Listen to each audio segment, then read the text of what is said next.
Fala galera que se liga no canal Boleiros Conectados, está começando mais um programa Resenha de Boteco. Hoje aqui com os nossos convidados, nosso comentarista, teremos muitos assuntos legais para a gente tratar hoje aqui. E quero já dar as boas-vindas aqui ao nosso convidado, Roberto Torrecilhas, analista de desempenho do Palmeiras. Boa noite, tudo bem? Boa noite, prazer estar participando do canal aí. Boa noite para todo mundo. Prazer, Galupo aqui do lado, meu irmão. Gente, boa noite. Muito bem. Tem muitos assuntos hoje aqui a seu respeito, hein? Time do Palmeiras e desempenho e tudo mais. Você vai falar muito aqui no programa, hein, Roberto? Perfeito. Muito bem. E aqui, Fernando Galupo, também jornalista e historiador do Palmeiras. Uma boa noite, prazer ter você aqui na nossa mesa de boteco. Boa noite a todos os amigos internautas que nos acompanham. É uma honra muito grande estar aqui, conversar um pouco das coisas que a gente ama, falar do futebol, resenhar, bater papo, dar um pouco de risada, descontrair um pouco. É uma satisfação, é uma honra muito grande a gente poder participar desse bate-papo aí. Legal. Matheus Boeira, voltando aqui ao nosso programa, todas as terças-feiras, todas as segundas-feiras agora aqui no Bola 7, Matheus Boeira, falar muito da rodada do Campeonato Brasileiro, do Internacional também, que está bem na tabela, né, Matheus? Boa noite. Boa noite a todos, é um prazer estar aqui com vocês, poder falar, como você mesmo disse, sobre futebol, uma das coisas que a gente mais gosta, que é nosso foco aqui, falar se joga bem ou se joga mal. A gente não joga nada, mas a gente fala dos outros. Então, para mim é um prazer estar aqui, falar sobre a rodada. O Inter daqui um pouquinho vai começar a jogar. Já começou a jogar. Essas 20 horas, né? Então, para mim é um prazer estar aqui novamente e poder falar da coisa que eu mais gosto, que é futebol. Legal. Para você que já está assistindo o nosso vídeo aí, deixe seu like aí, compartilhe o nosso programa e também, se não é inscrito, inscreva-se no nosso canal. Beleza? Vamos lá começar então a nossa resenha. Tem, olha, rodada do Campeonato Brasileiro foi muito legal. Copa do Brasil neste meio de semana, aí reta final, também Libertadores de América, muitos assuntos legais. Antes disso eu quero perguntar aí para o Roberto, que é o analista de desempenho do Palmeiras, faz muito tempo que está implantado essa função aqui no Brasil? Olha, aqui no Brasil essa função, cara, veio se popularizar por volta de 2014, por conta das Copas do Mundo, né? Aqui no Brasil praticamente é uma novidade, né? Por exemplo, aqui na Série A, por enquanto todos os clubes têm, mas assim, vai caindo as séries, nenhuma equipe, Série B, Série C, vai vindo para baixo, algumas equipes ainda não têm. Creio que nas equipes de base, não são todas as equipes que têm, então é uma categoria de profissionais que nem todos os clubes possuem ainda. Lá fora, na Europa, por exemplo, é muito popular. É mais por causa de estrutura, né? Exato, muito ligado à parte estrutural, muito ligado também à busca do europeu pelo conhecimento, né? Que é uma coisa, você entender como joga a sua equipe, você entender como se comporta seu atleta, você entender o rendimento, como as coisas estão andando. Aquela história, os números não mentem, né? Então, às vezes, você ter a realidade é melhor do que você ficar procrastinando e tentando deixar ao léu as coisas acontecerem. Como que é feita essa análise em si? Ela é individual? É de maneira geral? Como que é feito? Perfeito. O processo da análise de desempenho, que o profissional de análise de desempenho, ele é um auxiliar, não deixa de ser um auxiliar técnico, que ele é especialista na parte de interpretação das informações, de utilização de tecnologias que auxiliam na tomada de decisão tanto da sua comissão técnica quanto a diretoria. A gente tem clubes que focam em alguns aspectos ou diferentes de outros, entendeu? O trabalho do analista não é o mesmo em uma equipe igual a outra. Às vezes o cara tem um pouco mais de abertura em uma equipe do que outra. E esse processo, cara, ele vai desde a parte de você entender sua equipe, de você entender como se comporta um adversário, de você analisar um adversário, como se comporta seu atleta. Às vezes você pode, até a parte de você criar, exemplo, vídeos de correção de atletas, a parte de você entender se seu atleta tem um comportamento físico adequado dentro de jogo. Toda essa parte a gente transforma a informação, contextualizando e virando conhecimento. Com essa informação selecionada, não é pegar um bloco de relatórios e jogar na mesa do treinador, etc. É você saber selecionar a informação adequada para assim você deixar na mão da sua comissão, da sua diretoria, para assim eles terem uma melhor tomada de decisão. Então, deixa eu te fazer essa pergunta assim. Automaticamente hoje no plantel tu conhece jogador por jogador e tu pode, pelo conhecimento que tu tem de tudo que tu faz, tu pode me dizer em qual circunstância aquele jogador pode exercer uma função melhor que o outro? Olha, não onde ele pode exercer uma função melhor, mas sim mostrar onde ele vem exercendo. Que durante os jogos, durante os treinos, ele vai ter o desempenho dele, ele vai tendo a execução de jogo, por onde ele se posiciona, por onde ele se movimenta. Isso tudo vai deixando, vamos dizer, números. O rastro dele dentro de campo, como ele tem se comportado físico, tecnicamente, taticamente. Tudo isso vai apontar onde ele pode se desempenhar melhor ou não. Isso tudo, como eu já disse anteriormente, relatório, informação e a tomada de decisão da comissão técnica. Você disse aí, então não é feito essa análise só em jogo, né? Então é feito também nos treinos, no dia a dia. Perfeito, dia a dia acompanhando o papel. Fundamentos. Perfeito. Essa é a hora que pega o bom e o mau jogador. A ideia é você estar acompanhando os treinos. Como um membro atuante da comissão, você está participando de treino, está participando dos jogos, entendendo o que seu treinador pede, o que o atleta ou o jogo coletivo tem representado dentro de campo. Isso tudo vai ser visto, e isso tudo em treinos, que a ideia é o treino é também jogo, e o jogo também não deixa de ser treino, né? Hoje em dia o futebol é isso, é você entender o treino como um processo fundamental para a sua equipe ter um bom jogo. Então as coisas não podem se desvincular, né? Um bom treino, uma boa execução vai executar um jogo de qualidade da equipe. E isso, por exemplo, muda de comissão técnica para comissão técnica, ou tipo assim, ó, por exemplo, saiu o Roger agora e entrou o Filipão.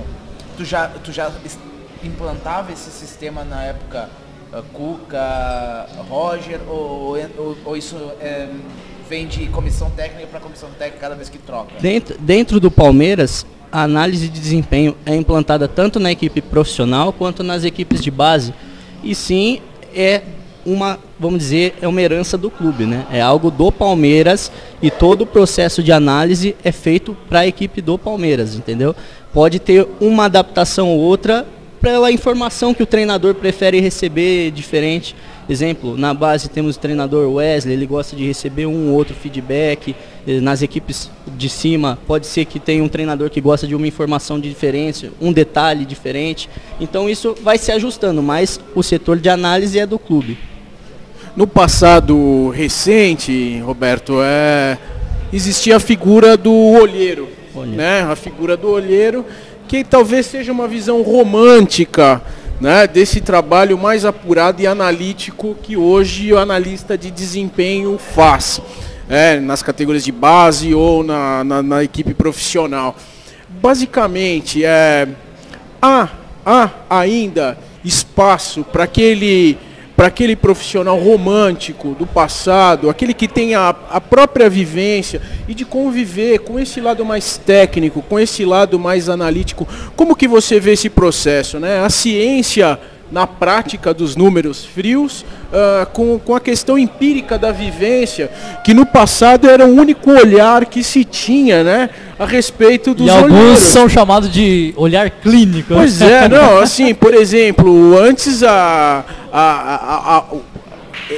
toda essa configuração numérica que hoje o Roberto e grandes outros profissionais implementam nos clubes e podem analisar, no passado era algo vivencial, era uma experiência prática e rotineira, né? Por exemplo, né, das minhas experiências vivendo no futebol, cansei de ir com alguns olheiros que trabalharam para alguns times, a gente sai às 4 horas da manhã, no final de semana, para vasculhar jogador com determinado biotipo. Aquele ali jogava como fulano do passado, então eu lembro, anoto uma característica. Olha, aquele ali já me assemelha mais a uma outra característica que também me atende. Então, vamos dizer assim, era um trabalho de garimpo, né, e de um olhar apurado.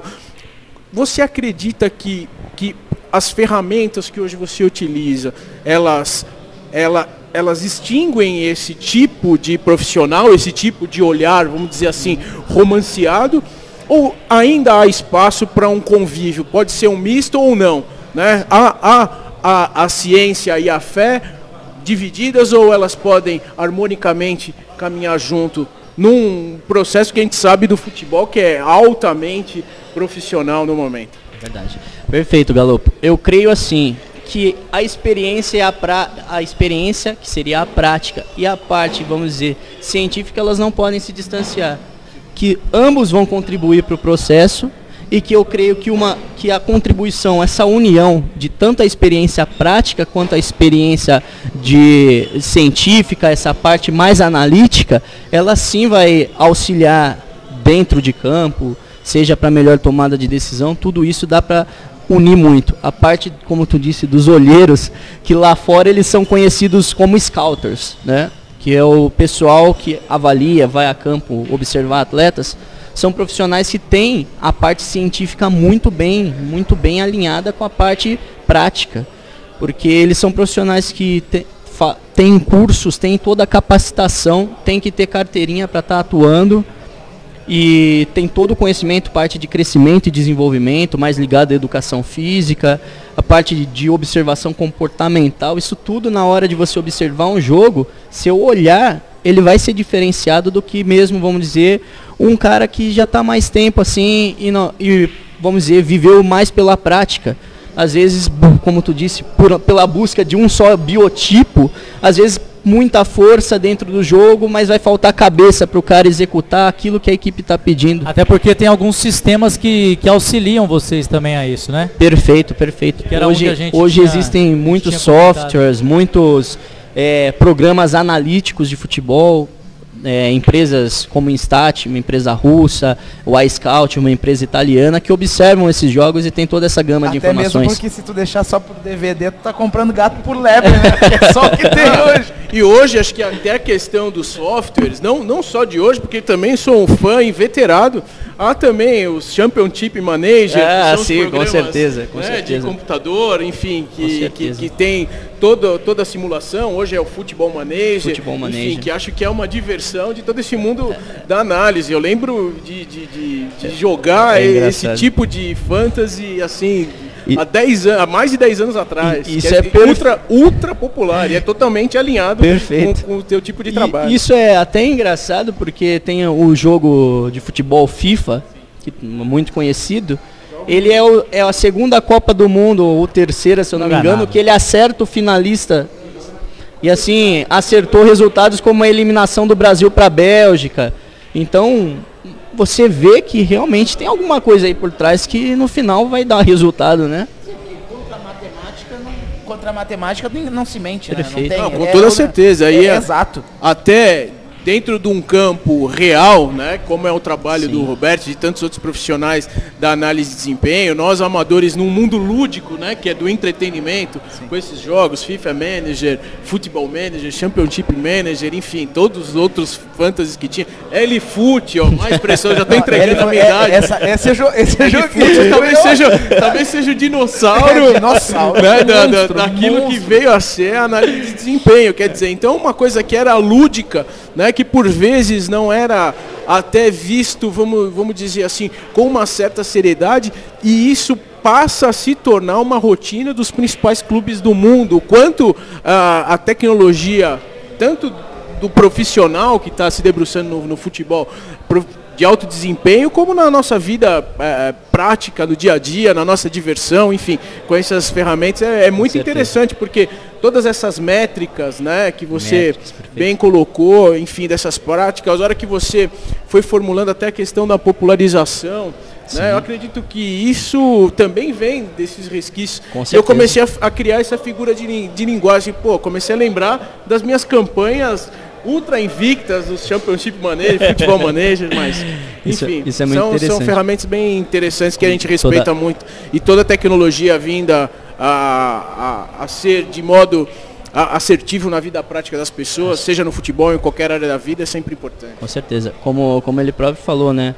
A análise de desempenho, relatos históricos dizem que o primeiro analista veio por volta de 1950, observando os jogos e anotando num papelzinho, assim, dessa forma, vamos dizer, mais empírica. Olho, anoto. E dizem também que esse primeiro analista foi o que mais se deu mal na história, né? Porque algumas das análises que ele fez hoje em dia, comparado com tudo que a gente tem de informação, eram assim, muito absurdas, né? Não resultavam em coisas absurdas. E hoje, eu creio que toda a globalização, como já disse o Galupo, toda essa parte de você conhecer o futebol, e nós brasileiros vivemos num país que pulsa o futebol, a gente tem uma coisa diferente dos de fora, que é essa observação de jogo, cara. Você nasce sabendo que é um jogador bom, né? Às vezes, quantos não falam, né? Na rua, eu lembro do Joãozinho que jogava comigo lá, hoje se ele jogasse ia ser um absurdo, um espetáculo. Então é muito interessante, né? Esse tipo de análise. Estão acabando os pernas de paus por aí. Mas no futebol de alto rendimento, né? Hoje você tem que ter um bom passe, você tem que ter uma boa... um bom lançamento, recomposição, tem que ter, é uma somatória de tudo, né? Com certeza. O Roberto ainda tem muita coisa para falar aqui pra gente sobre isso, muito legal, um assunto muito bacana que às vezes é pouco falado, mas ele está passando informações aqui essenciais, muito legal mesmo. Estamos aqui no Bola 7 Snooker Bar, toda segunda-feira, 19h30, aqui no nosso programa Resenha de Boteco. Portanto, se você quiser assistir o nosso programa, só chegar para cá, Rua João Pessoa 157, aqui em São Caetano. Beleza? Vamos seguir o nosso papo. Ô Fernando Galupo, sim, falando senhor. em desempenho, o que você achou do desempenho do Palmeiras ontem contra o Vasco da Gama? O desempenho do Palmeiras, ele não só apenas ontem na questão contra o Vasco, eu acho que o Palmeiras em 2018 ele tem um time muito competitivo. A gente não consegue dissociar o trabalho do Roger Machado em relação ao do Filipão. Eu acho que são complementares. O Filipão ele entra nesse processo mais num sentido anímico, que dá uma personificação a um time muito bem estruturado no trabalho do Roger Machado. E isso é muito positivo, porque não cria um cenário de terra arrasada e de descontinuidade, né, que geralmente é o que acontece quando se muda a escola ou quando se muda o comando. Então, eu acho que o Filipão e a comissão técnica dele entra de uma maneira muito assertiva. Acredito que é um ano muito positivo na vida do Palmeiras. Há muita esperança nas competições em que o Palmeiras tem pela frente, particularmente no jogo de ontem e nos jogos que nós tivemos também durante a semana contra o Cerro Porteño, mais notadamente que foi um desafio fora de casa, numa competição de mata-mata, com outro viés, com uma outra composição. O time mostrou um grau de competitividade, de concentração e de organização que projeta o time a ganhar uma confiança que havia sido perdido no processo com o Roger Machado. Eu não acho que houve uma queda técnica e tática com o Roger Machado. Acho que pontualmente a questão da decisão do Campeonato Paulista, que fatidicamente o Palmeiras perdeu nos seus domínios o título por seu maior rival, fez com que aquele time que era altamente confiante, que teve o melhor desempenho no campeonato estadual, o melhor desempenho na Libertadores da América, as competições que eles estavam disputando, fez com que ele perdesse a confiança, e isso foi fatal para que o processo de descrédito da torcida, time, imprensa, enfim, todos os elementos que compõem o futebol sobressaíssem e recaíssem sobre o Roger Machado, que é um treinador muito capacitado. Eu acho um treinador muito capacitado. Ele perdeu a mão nesse processo, essa quebra de confiança fez com que a direção da Sociedade Esportiva Palmeiras precisasse imprimir uma nova feição a esse grupo, um grupo qualificado, para que pudesse arrumar as rotas rumo aos objetivos que o time tem, que são as competições de mata-mata e o Campeonato Brasileiro. Você citou o Cerro Porteño aí no meio de semana, né? Eu notei uma coisa nesse jogo que ali eu vi que algo foi feito pelo técnico. E foi o primeiro tempo, foi um jogo aquém, né? Um jogo muito ruim. O Palmeiras, no segundo tempo, foi outro time. E ali, no segundo tempo, o Palmeiras fez o jogo, foi para cima. Sabia que era melhor, mas no primeiro tempo não fez isso. Pro segundo tempo, parece que mudou da água pro vinho esse time, né? O que você acha que aconteceu nesse jogo? Veja, eu só discordo que não foi um jogo ruim. Eu acho que o Palmeiras soube jogar um jogo de Libertadores. Como foram as campanhas do Filipão, por exemplo, em 99 e 2000. O Palmeiras controlou o jogo. No primeiro tempo, o Palmeiras cozinhou o seu adversário. Não teve grandes chances de gols a seu favor, mas também não correu riscos, né? Ele foi levando o jogo à sua feição. E nas oportunidades que teve, né, um gol de cobrança de bola parada e depois um lance de contra-ataque que matou o jogo e que fez com que o Palmeiras pudesse sair com um placar favorável, é bem típico das disputas de Libertadores. São duas construções de jogadas que são talvez as mais decisivas numa competição de mata-mata, que é a bola parada e o contra-ataque. São os elementos mais utilizados nesse tipo de competição eliminatória. E a gente viu isso muito na Copa do Mundo e é característica basicamente dos times competitivos que a gente vê tanto na Europa quanto domesticamente. Então creio que o Filipão soube articular o jogo, esfriou toda aquela pressão que o Cerro Porteño se impõe. Vale lembrar que o Cerro Porteño nutriu uma invencibilidade no ano em seus domínios, é o líder no Campeonato Paraguaio, é um time qualificado, é uma competição que não está em aberto. 2-0 é um placar interessante, é um placar razoável, te dá uma margem, né, até de erro, de segurança aceitável, mas há uma competição pela frente, a gente já viu muitas reversões, então o Palmeiras precisa estar atento a isso. E acho que consegue impor um jogo à feição do seu treinador. O Felipão traz isso desde o seu Grêmio lá de trás, no Rio Grande do Sul, um time copeiro, um time frio. Mas a pergunta que eu te faço, desculpa. Claro. Tu não acha que com essa facilidade de ter um placar favorável e tal, que eu acho que foi muitas coisas onde o Roger errou, que eu acho que o Roger errou quando ele tinha o poder para ele partir para decidir o que tinha que decidir, matar o jogo, ele segurava o jogo, é onde o Palmeiras não conseguia desenvolver o seu futebol bom, porque eu acho que o time do Palmeiras é muito bom, tanto no papel quanto no afetivo, no profissional. Ele tem um time muito bom.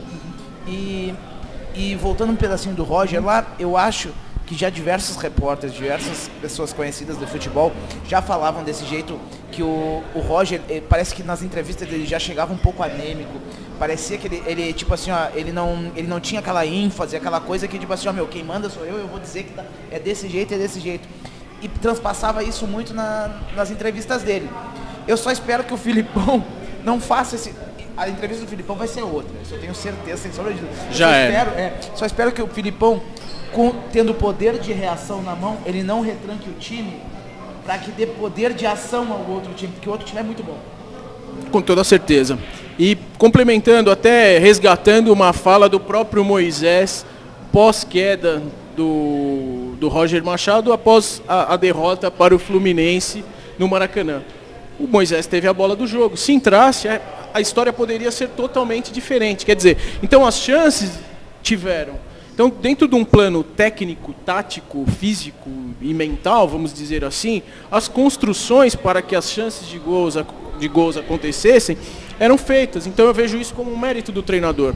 Talvez outros fatores, né, dali de um erro, de uma decisão mal tomada, daquela contundência que talvez um treinador mais enérgico, né, que seja a figura do Filipão, enfim, possa resultar com que essa decisão de matar o jogo seja muito mais assertiva, te passa muito mais confiança. Então é isso que eu imputo mais para essa troca de comando. A quebra de confiança que gerou todo um processo de desgaste e fez com que, acertadamente, a diretoria precisasse retomar os rumos para que pudesse alcançar os seus objetivos. Então acredito que seja nessa direção, mas eu vejo a escola de jogo do Filipão, que passou no Palmeiras para um Filipão atual,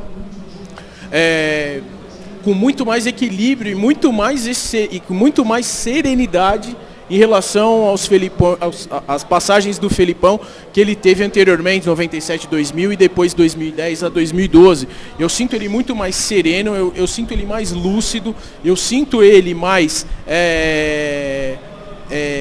conhecedor do jogo em si, e olha que ele já tinha um conhecimento bem considerável no passado. Essa pergunta que eu faço para vocês dois, né?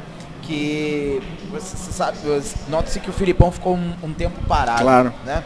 Então, com a experiência de vocês vivendo futebol, né, constantemente, e vocês vendo que o estudo dos técnicos tem sido diferenciado para que eles possam dar um resultado melhor e totalmente diferente, hoje, vocês acham que o Felipão não estaria ultrapassado perante a outros, tantos que já passaram e foi dito que, tá velho, não se renovou, não estudou, né?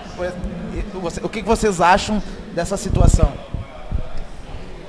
Primeiramente, eu creio que o ser humano tem essa capacidade de sempre estar evoluindo, né?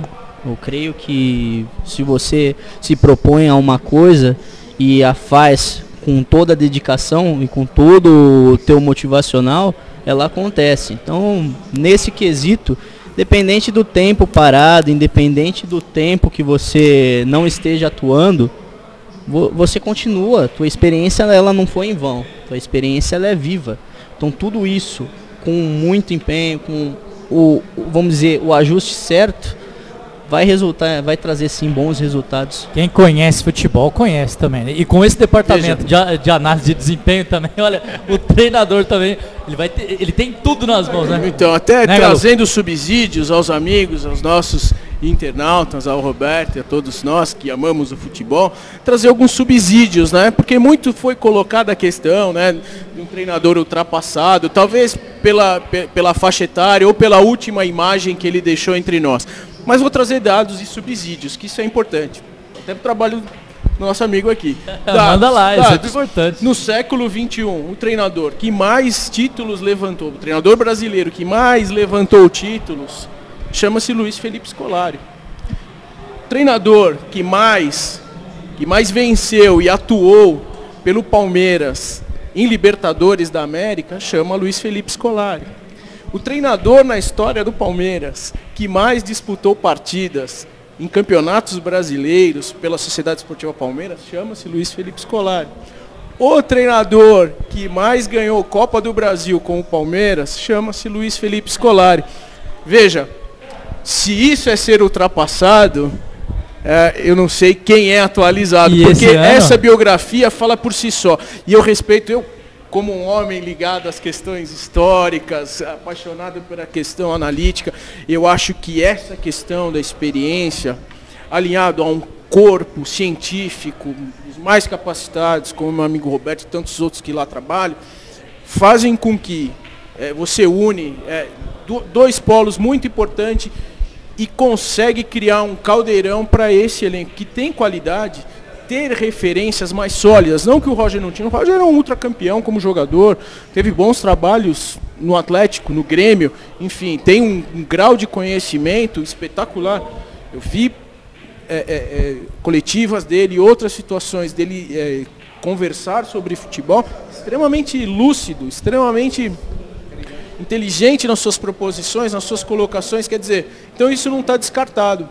Acho que se, por exemplo, se eu pudesse dar uma dica para que ele, né, quem sou eu, né, também, mas assim, de fora e com todas as experiências, com as conversas que a gente tem, enfim, se ele tivesse um pouco mais de energia nas suas proposições, que pudesse transmitir isso aos seus, acho que ele seria um dos treinadores quase beirando ao que a gente entende para a nossa realidade como ideal, para buscar os outros saltos. Mas no plano de entendimento do futebol, respeitabilíssimo. E o Felipão, a própria biografia dele fala por si só. Né? Muitas pessoas vão pegar a questão do 7-1, mas é um hiato numa biografia... É um técnico vencedor. É um hiato numa biografia assim, que merece o respeito, no mínimo o respeito. Só lembrando que o Roger Machado, ele iniciou aquele trabalho do Grêmio mas ele acabou saindo de lá por maus resultados no final do seu trabalho. Pegou a equipe do Atlético Mineiro, que era uma das melhores consideradas no país, juntamente com o Flamengo e Palmeiras, também não obteve sucesso. Ele veio para o Palmeiras depois de um período parado também e tal. O Palmeiras contratou ele e deu a mesma. Então, assim, eu não sei também, às vezes a gente costuma autocandidatar algum técnico novo a uma estrela. E nem sempre é assim. Ele teve grandes elencos na mão e não soube trabalhar. Veja, a gente faz isso também com jogadores, com outros tipos de profissionais, porque a gente tem uma carência muito grande. Veja, a gente não tem um grau mais, a gente não tem... A gente, Brasil, de uma maneira geral, o futebol no Brasil, ele não tem mais aquele grau de retenção dos grandes talentos. É verdade. Os grandes profissionais já estão migrando para outras praças. Nós somos uma praça periférica. Então há uma necessidade, até porque ainda, para nós que amamos o futebol, como o Roberto mesmo conversou, isso está no nosso DNA. Então a gente se acostumou a estar entre os melhores, tanto no nosso futebol doméstico, quanto na seleção, quanto no alto nível, no futebol internacional, sendo o Brasil um protagonista na arte do futebol. Então, eu vejo que há um anseio, por exemplo, vou pegar um exemplo, quando a gente projeta a nossa seleção como uma grande seleção na Copa do Mundo, era uma seleção que foi até onde podia. Ficou claro, existem outras escolas que também têm um trabalho excelente. Futebol da França, coletivo, individual, técnico, tático e mental, acima. E a gente precisa identificar isso. Nós temos potencial a ser, mas temos que controlar o grau de ansiedade para que isso possa acontecer de fato.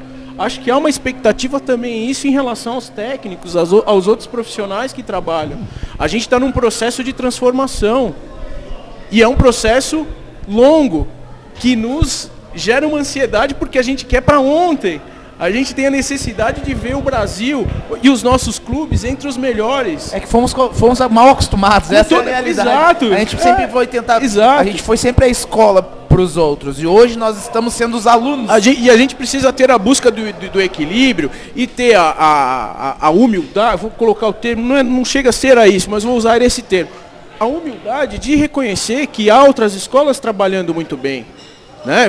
O próprio trabalho do Roberto, nós não tínhamos aqui, e ele falou que foi implementado entre 2010, 2012, 2014, quer dizer, recente, algo que é da escola europeia, e que sempre que a gente se abriu para o mundo, o brasileiro, aonde ele coloca a mão, ele é o melhor, eu tenho essa tese. Você vê brasileiro na ciência, você vê brasileiro em qualquer área estratégica, você vê brasileiro na medicina, você vê brasileiro nas artes, você vê brasileiro no futebol, porque ele tem essa inventividade. Nós nascemos desse caldeirão plural, né? A gente tem essa capacidade inventiva, criativa. O próprio futebol é uma invenção europeia, chega aqui, a gente reinventa, a gente cria o dribbling game, a gente muda a escola, né? Dos ingleses, que era o jogo de passe, algo semelhante ao rugby, eles pararam. Hoje eles vão ter que se reinventar, como outros se reinventaram. Quer dizer, então eu vejo como beleza, a gente está num período de transformação. O processo poderia ser mais acelerado, creio eu, para atingir os nossos anseios. Óbvio, é o que a gente quer para ontem. Eu quero ver o Palmeiras campeão hoje, quero ver o Palmeiras campeão. A torcida não espera, né? No meu íntimo, mas tem que ter o equilíbrio de analisar que existem pessoas competentes que estão plantando a semente e que isso vai frutificar, se tiver a serenidade, a calma, o equilíbrio, para as coisas caminharem naturalmente. Tanto o nosso futebol doméstico, quanto os nossos clubes, nossos profissionais, nossos atletas. Então acho que passa por isso. A gente vive um momento de transformação. O Brasil se tornou uma periferia, qualquer janela de qualquer país, agora não é mais só da Europa, nem da China, até o Egito, quer dizer... Arábia, emergentes aí. Assim, nos assusta. Você entendeu? Se abrir uma janela aqui de São Caetano, a gente já fica assustado. Quer dizer, entendeu? Porque o poder do capital, né? O poder do capital mudou muito, né? Antes a gente tinha, como ainda tem, a nossa rivalidade local, histórica, tradicional. Só que o trabalho do Moço, aqui o trabalho de todos que estão na bola, a rivalidade do Palmeiras é com o mundo, é com o Barcelona, é com o Milan, é com essas escolas. Porque você está competindo no mesmo espaço que eles. Antes você competia com o Corinthians, com o Santos, com o Juventus, com a Portuguesa, com o Corinthians ali ombro a ombro, e ali você se defendia. Hoje você conversa com o mundo. Hoje você manda um WhatsApp aqui, você manda todo o histórico de um jogador para Namíbia, para Tanzânia. Essa é uma pergunta que eu queria fazer para o Roberto. Ô, Roberto, no setor de análise de desempenho, especificamente do Palmeiras, vocês trocam informações com outros departamentos de outros clubes? Exemplo, rivais? Eu creio que não somente análise, mas vários outros setores têm essa comunicação, né? Eu creio, fora toda... O próprio departamento histórico, por exemplo, né? Até desculpa, não, você complementa, isso, só dá um exemplo. Dá um exemplo, por exemplo, levantamos agora todos os confrontos do basquete adulto, Palmeiras e Corinthians na história, né? Levantamos em conjunto com o departamento histórico do Corinthians, porque são informações que se conversam. Então eles estiveram no Palmeiras, nós estivemos no Corinthians, trocamos as informações muito que legal são necessárias. Isso, muito legal. Quer dizer, isso é que não transparece. Lógico, a gente tem a nossa rivalidade, a gente quer ganhar a nossa rival. A rivalidade ela existe, mas o profissionalismo impera. Com toda certeza. Então, porque como que ganhar como qualquer outro, mas tem que veja, o Roberto vai complementar ainda em cima das informações e da realidade dele, mas assim, como que eu vou falar da história do meu clube de modo apartado, sendo que há um envolvimento da outra parte e que ela me enriquece em alguns momentos e ela me fragiliza em outros. Então essa simbiose, essa troca, ela é altamente positiva. Lógico, cada um respeitando o seu limite, cada um defendendo a sua instituição, querendo ganhar apaixonadamente, se impor ali dentro das suas escolas de conhecimento, de informação, dos resultados. Mas há essa troca, há esse convívio sempre de uma maneira muito cordial. Claro. Com toda a responsabilidade e respeito, né, a nível profissional. Ética acima de tudo. Ética acima de tudo. A conversa entre clubes é muito bacana. Às vezes, exemplo, você vai ter um adversário que você tem uma observação, o cara pode ter tido um notacional diferente de alguma situação. É interessante estar conversando, né? Porque o conhecimento é isso, é construção, entendeu? Às vezes nem sempre a sua versão da coisa é a correta, entende? Se você, eu creio essa abertura, você está aberto a receber informações de diferentes setores, de diferentes profissionais, é muito boa, vai refletir muito bem no produto final que você busca entregar, né? É uma coisa interessante. Muito legal. E como está sendo a convivência lá com o Luiz Felipe Scolari? Como que foi essa volta dele? No caso, ele se comporta lá nos caso, eu não tenho tanto essa interação, né? Que meu trabalho é mais ligado a categorias de base. Mas o pessoal lá gosta muito, né? Com certeza, eu creio que é um cara que já vem de casa, não estava até então quando ele estava aí. Porém, tem que agradecer, né? O pessoal é muito grato pelo que ele fez, tem que ser grato. Eu creio que todo profissional que passa e deixa uma história tem que ser grato às pessoas que deixam boas histórias, principalmente no clube. Já tem um bom passado aí. Quem sou eu para julgar qualquer pessoa? Porém, quem trabalha com ele, creio, eu não tenho muito contato, mas creio que quem trabalha com ele deve estar gostando muito, e assim tem que ser, né? Tem que respeitar também, que é a primeira pessoa que está aí na imagem do clube hoje. Então é um prazer estar vendo um profissional com tanto nome aí na frente daí. E hoje se ele chegar e assim, como tu tá na categoria de base, ele diz assim, ele pode chegar a ti e dizer assim, eu quero saber o desempenho desse moleque aqui, porque eu gostei do futebol desse moleque, e assim, o que tu me recomenda? Posicionamento, desenvolvimento, reação, ação? Claro. Eu creio que tem todo um processo de hierarquia, né? Creio que esse pedido ele pode vir pro nosso coordenador de futebol, que vai chegar até o nosso coordenador de base, que é o João Paulo, e assim, cada pedido que for feito, a gente tem a melhor informação para estar passando, e nessa forma hierárquica vai chegar da melhor forma a quem solicitou, né? Você falou, ele já fez história, mas ele pode continuar fazendo história, né? Com certeza, isso é interessante. Ô Fernando, por que você acha que o Lucas Lima ainda não... Você acha que o Lucas Lima pode virar aquele jogador que todo mundo espera dentro do Palmeiras? Eu acho que ele já progrediu sensivelmente. do pós-Copa, eu acho que ele já progrediu sensivelmente. Das partidas as quais ele esteve presente, vamos lá, Santos, gol decisivo, né? Jogo importante contra o América de Minas, 0-0, né? Mas os principais momentos chaves, o lance que resultou no pênalti, passe decisivo, Lucas Lima. Paraná Clube, gol, entrou, 15 minutos, gol. Ontem, contra o Vasco da Gama, passe decisivo, quer dizer, então eu vejo uma curva normal, de uma ascensão de um jogador que é altamente técnico, um jogador frio, ele tem a característica dele, ele é um jogador frio dentro do campo, não espere, a torcida não pode esperar ele um lado sanguíneo, por exemplo, como tem o Felipe Melo, de um carrinho, de uma vibração na torcida, não é isso. Historicamente, o Palmeiras sempre teve jogadores com essa característica do Lucas Lima, sempre se deu bem. Talvez o caso que fique mais evidente no imaginário do torcedor mais recente, até que trabalhou com o Felipão, foi o Alex. Né? Por exemplo, que sempre tinha um passe qualificado na hora certa.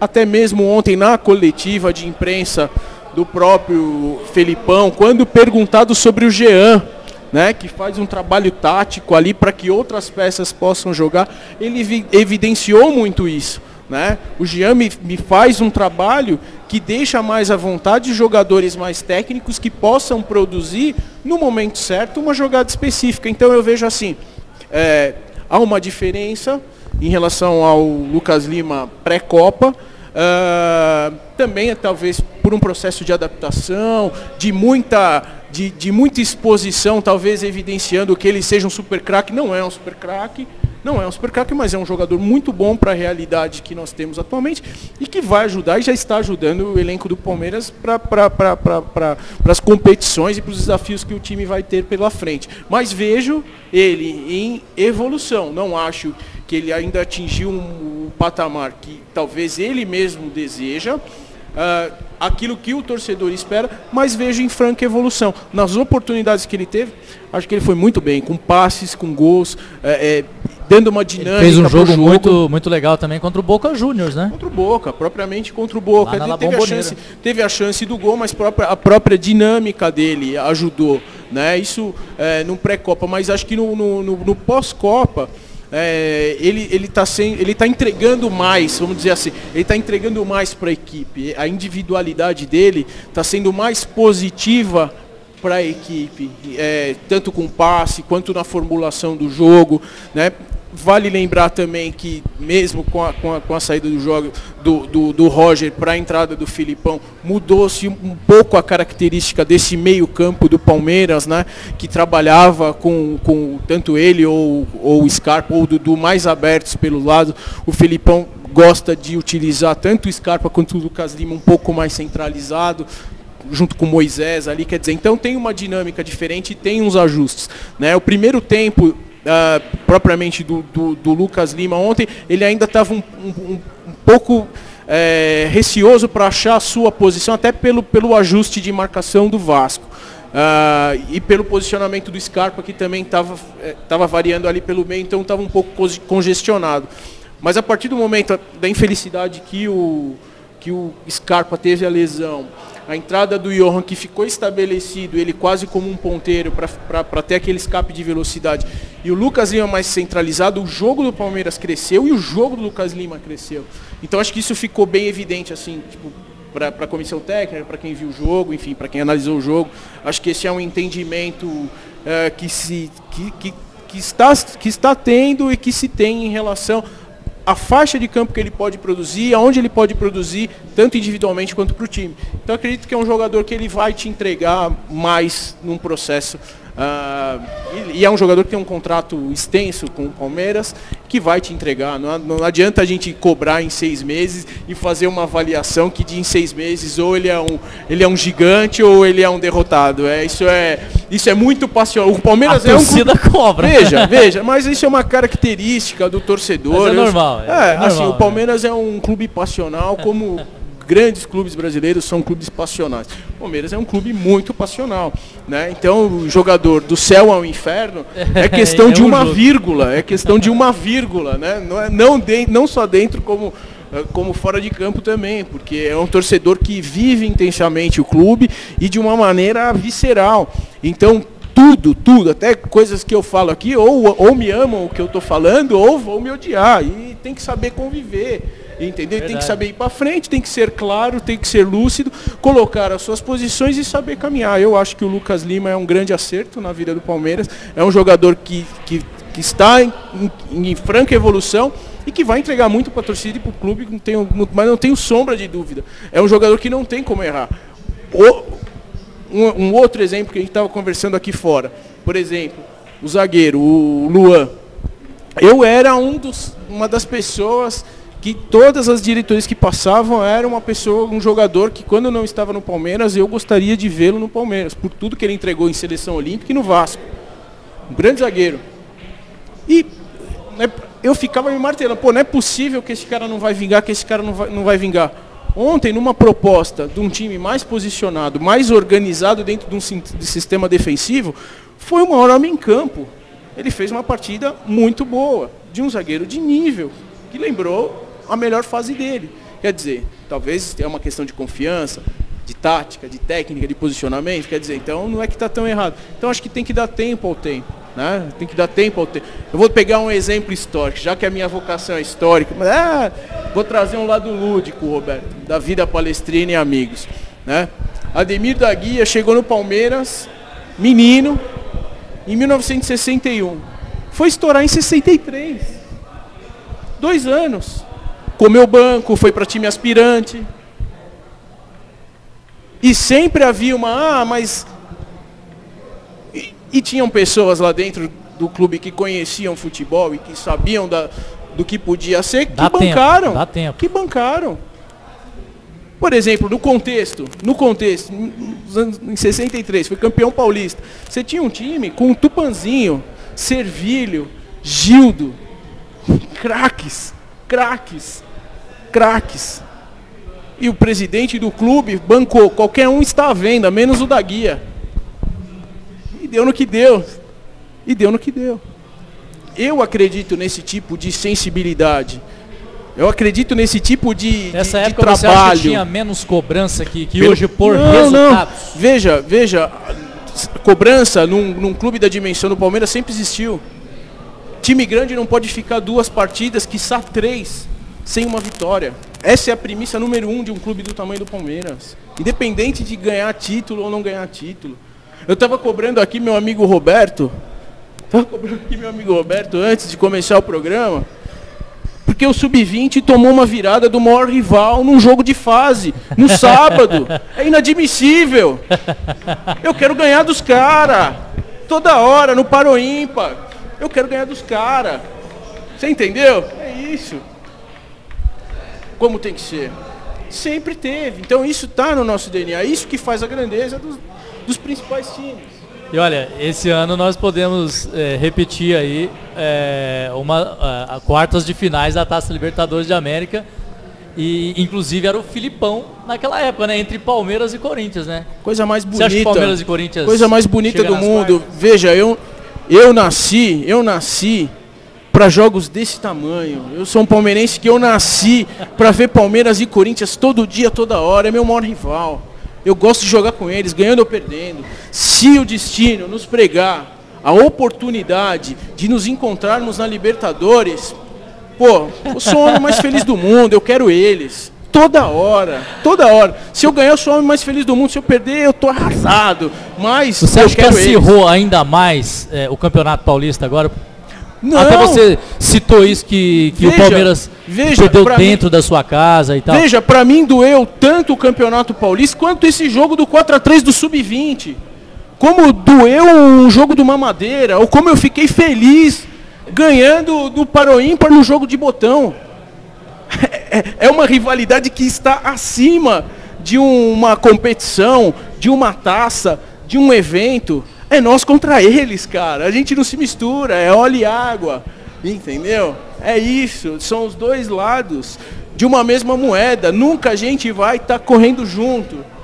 Isso é um Palmeiras e Corinthians. Isso tem que estar impresso na instituição. E acredito que é impresso na alma de cada palmeirense. Falando de rivalidade, né? Lá no Sul também é mais ou menos por aí, né, Matheus? Lá o pau fecha, não tem. Não tem. A gente já nem fala assim, ó, é o Grêmio, é os outros lá. Não quero saber. Nossa, meu, se eu pudesse ter Grenal todo dia, eu tinha Grenal todo dia. É a coisa mais Eu vou linda. te falar, já apanhei muito no estádio do Grêmio. Pois é. Eu fui pra torcida, Aí. eu já era torcida, e eu tava no pau, velho. Apanhando de policial. Veja, o que faz a grandeza dessas instituições são essas rivalidades. Lógico, sadia, com responsabilidade, a gente brinca, tem amigos do outro lado, tem um monte de amigo do rival. Meu irmão gêmeo, velho, Pô, é gremista. então, Pra você ter uma ideia. O pau fecha em Fantástico, casa, o gêmeo cara. ainda é pior, né? Ninguém sabe quem que tá apanhando, quem que tá batendo, se é Grêmio ou se é Inter. Rapaz, resenha boa, passa rápido, hein? Ô Roberto, eu quero fazer uma última pergunta para você, até estava comentando com você ali nos bastidores ali. Essa análise, esse relatório dessa análise de desempenho que vocês fazem, com as informações já colhidas, ela é passada para a comissão técnica e comissão técnica jogadores, ou o departamento de vocês tem a liberdade de chegar no jogador e passar isso direto para o jogador também? Claro, isso tudo, vamos dizer, são diretrizes, né? Exemplo, depende da sua comissão técnica, depende também da cartilha do teu clube, como é o trabalho, como é executado, mas creio que com liberdade sua comissão técnica ela fala assim, ó, à vontade. Tipo, você seleciona a informação e essa informação ela é qualificada. Isso é um trabalho transdisciplinar, vamos dizer. Todos os setores estão alinhados para isso, né? Somos profissionais e, claro, tem que ter capacidade para selecionar a melhor informação para passar. No caso, para um atleta, relatórios individuais, como ele está se desempenhando em jogo. Claro que também isso tudo é alinhado com a comissão técnica. Então, o que o atleta está recebendo, toda a comissão ela está ciente do trabalho, sabe o que o atleta está recebendo. Tudo tem um aval, tudo vamos dizer, tem um processo de seleção, né? Não basta apenas jogar relatório em cima de relatório. Tudo é bem selecionado, bem estruturado antes de chegar na mão de qualquer um, seja comissão, diretoria, atletas. Muito bem. Portanto, estamos chegando ao final aqui do nosso programa. Passou rápido, né, Galo? Poxa, mas já pensei que a gente ia falar dos rivais, né? Que foi na terra da linguiça, né? E você vai ter que voltar mais vezes então, porque tem muitas sempre histórias à disposição ainda, né? dos amigos. Sempre à disposição mesmo, é uma alegria. Certeza. Convite do amigo Paulo. Inclusive, se vocês me permitem, dedicar esse programa, mandar uma mensagem à nossa amiga Juliana, ó. Prometi para ela, coraçãozinho, esse programa é para você. Juliana pra você, Araújo, é essa? Juliana Araújo, nossa querida Abração amiga também para Juliana. do nosso grupo de resenha lá, Boleirona. Davidson e Felipe Melo, ó, mandando saudações aqui, já mandaram um WhatsApp, pediram para mandar essa mensagem para você. Tamo junto, Ju. Legal. Valeu então. Mas obrigado, pra Juliana também. Desculpa a bagunça, ó, Bola 7, Snooker Bar, recomendo a todos os internautas, venham fazer uma visita pertinho aqui da estação de trem de São Caetano, um lanche sensacional, uma acolhida aqui da rapaziada. Depois jogamos um bilharzinho aqui, ganhei de todo mundo, não preciso nem falar. Né? Tem que jogar ainda, hein? Não, essa daí eu deixo em off, porque sabe como é que é, mas eu agradecer muito a presença de todos, valeu pela moral, o amigo Paulo. E sempre que tiver oportunidade, o Roberto aqui, o trabalho dele é excelente para a nossa Sociedade Esportiva Palmeiras. Né? E sempre à disposição de falar das coisas que a gente ama. Sempre de maneira apaixonada, de maneira visceral, é a maneira que a gente entende. Mas é legal, a vida. Assim que é legal. Obrigado, muito obrigado pela oportunidade. Valeu, Fernando. Obrigado. Roberto, muito obrigado também pela sua participação. Obrigado vocês aí, olha, passou amigo muitas Paulo, informações legais a todos aqui. Os amigos aí, muito show. Obrigado por tudo. Legal. Parceirão aqui. Já está feito um novo convite, então a gente marca outros programas aí também. E aí, Matheus? Seu Internacional tá jogando agora, antes de você despedir. 3-0 pro Inter? Olha o Inter, hein? Vamos pra terceiro já, hein, filho? 2 do Nico. Tamo correndo aqui, ó. Espero que essa vez não seja que nem cavalo paraguaio, né? Escuta, eu queria agradecer. Opa, tá chegando. Não, mas hoje o negócio era Palmeirão. Era o Verdão, né? Era o Verdão aqui, né? Avante. E outra coisa, eu queria agradecer, muito obrigado por vocês terem me dado a oportunidade de conhecer vocês e saber um pouquinho mais de cada um e saber o quão é importante dentro da história do Palmeiras cada um de vocês. Muito obrigado mesmo. E, gente, aqui, ó, vocês não esqueçam, dão as redes sociais de vocês aí, lá para o pessoal seguir e acompanhar o trabalho de vocês. Eu só vou mandar os abraços aqui, eles já passam as redes sociais aqui, ó. Quero mandar um abraço aqui pro Rodrigo. O Rodrigo é amigo do Matheus Boeira. Eu não vou falar que ele é o assessor do WhatsApp dele, mas... Abraço, Rodrigo. Valeu pela presença, hein? Também pro Jean, empresário aí da GC Sports. E pro Aldo Ferreira, empresário do Rio de Janeiro, aí um abração para você também. Fábio Carvalho, da marca de roupas 100. Muito legal, muito obrigado. E a apresentadora Juliana Araújo, como citada aqui, o meu abração para você também, viu Juliano? Fã número 1 do Fernando Galopo. Muito obrigado pela moral. Mais um coração, então, ó, explodindo na telinha. Grande Juliana. Aproveita, já passa aí o Instagram. Redes sociais, Twitter, @palestragalupo. Galupo não tem como errar, é com 2 P's, um P de palestra, outro P de Palmeiras. E Facebook Fernando Galupo também, Galupo com 2 P's. Tem um blog, fernando.galupo.wordpress.com. Você pode encontrar um pouco do que a gente pensa, do que a gente exprime, do que a gente trabalha. E, enfim, desejar a todos aí uma ótima semana. Convidar a todos que participem aqui, venham visitar o Bola 7 Snooker Bar aqui em São Caetano. Resenha monstra, futebol, esporte, amizade. É isso que fica na vida. Valeu! E aí, Roberto? Perfeito. O meu é Roberto Torrecilhas, com 2 R's, tá? Instagram, @mrtorrecilhas. Agradecer a todo mundo aí novamente. Prazerzão estar com vocês aí. Valeu, legal. E aí, Matheus? O meu aí é Matheus V. Boeira. Eu queria deixar um abraço pro meu amigo Paulo Reale aqui, tá? Que garoto propaganda da 100 tá aqui, tá? Então eu queria agradecer aí todos. E sigam lá, Matheus V. Boeira e Matheus Vitola Boeira no Facebook e acompanhe meu trabalho lá, cada vez mais integrado junto aqui no Boleiros Conectados, tá? Eu agradeço a todos vocês e agora eu fico no final aqui com meu amigo Domingos, que logo vou estar com ele lá comentando futebol. Lá com certeza, Matheus Boeira. E o Guga Veríssimo, que dono da marca 100, né, que esteve aqui na nossa mesa de boteco há 2 semanas atrás, né? Foi muito legal também. Ele e o Estevam Soares, foi um excelente programa. Beleza, galera? Ó, vamos ficando por aqui.